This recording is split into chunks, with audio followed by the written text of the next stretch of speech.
Ikalawang kabanata. Dahil ipinanganak na kayong muli, talikuran nyo na ang lahat ng uri ng kasamaan, pandaraya, pagkukunwari, pagkainggit, at lahat ng paninirang puri. Gaya ng sanggol na bagong panganak, manabik kayo sa dalisay na gatas na espiritual, upang lumago kayo hanggang makamtan nyo ang ganap na kaligtasan. Ngayong naranasan na ninyo ang kabutihan ng Panginoon. Siya ang batong buhay na itinakwil ng mga tao pero pinili ng Diyos at mahalaga sa paningin niya. At habang lumalapit kayo sa Kanya, kayo na tulad din ng batong buhay ay itinatayo ng Diyos bilang isang gusaling espiritual. At bilang mga banal na paring pinili ng Diyos, nag-aalay kayo sa Kanya ng mga espiritual na handog na kalugod-lugod sa Kanya, dahil ginagawa niyo ito sa pamamagitan ni Hesukristo. Sapagkat sinasabi ng Diyos sa kasulatan, "May pinili akong maghahari sa Zion, tulad niya'y mahalagang bato na ginawa kong pundasyon. Ang sumasampalataya sa Kanya ay hindi mapapahiya.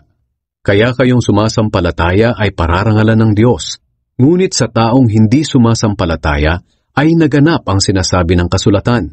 Ang batong itinakwil ng mga tagapagtayo ay siyang naging batong pundasyon. Ang batong ito ay naging katitisuran sa mga tao at nakakapagpadapa sa kanila. Natitisod sila dahil ayaw nilang sundin ang salita ng Diyos. Ganoon ang nakatalaga para sa kanila. Ngunit kayo'y mga taong pinili, mga maharlikang pari, at mga mamamayan ng Diyos. Pinili kayo ng Diyos na maging Kaniya upang ipahayag ninyo ang kahanga-hanga niyang mga gawa. Siya ang tumawag sa inyo mula sa kadiliman tungo sa kahanga-hanga niyang kaliwanagan. Dati hindi kayo mga taong sakop ng Diyos, pero ngayon, mga sakop na niya kayo. Noon, hindi kayo kinaawaan ng Diyos, pero ngayon, kinaawaan na niya kayo. Mga minamahal, mga dayuhan kayong nakikitira lang sa mundong ito, kaya nakikiusap ako sa inyong talikuran na ninyo ang masasamang pagnanasa ng inyong katawan na nakikipaglaban sa inyong espiritu. Sa lahat ng oras, ipakita nyo sa mga taong hindi kumikilala sa Diyos ang matuwid ninyong pamumuhay.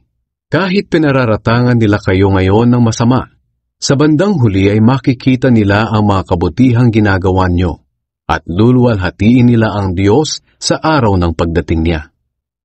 Magpasakop kayo sa mga tagapamahala ng bayan. Alang-alang sa Panginoon, magpasakop kayo sa lahat ng tagapamahala ng bayan, maging sa emperador na may pinakamataas na kapangyarihan, o sa mga gobernador na sinugo ng Diyos para magparusa sa mga gumagawa ng masama at magparangal sa mga gumagawa ng mabuti. Sapagkat ito ang kalooban ng Diyos, na sa pamamagitan ng mabuti ninyong gawa ay walang masabi ang mga hangal na walang alam sa katotohanan. Malaya nga kayo, pero hindi ito nangangahulugang malaya na kayong gumawa ng masama, kundi mamuhay kayo bilang mga alipin ng Diyos. Igalang nyo ang lahat ng tao at mahalin nyo ang mga kapatid ninyo kay Kristo. Mamuhay kayo ng may takot sa Diyos at igalang ninyo ang emperador.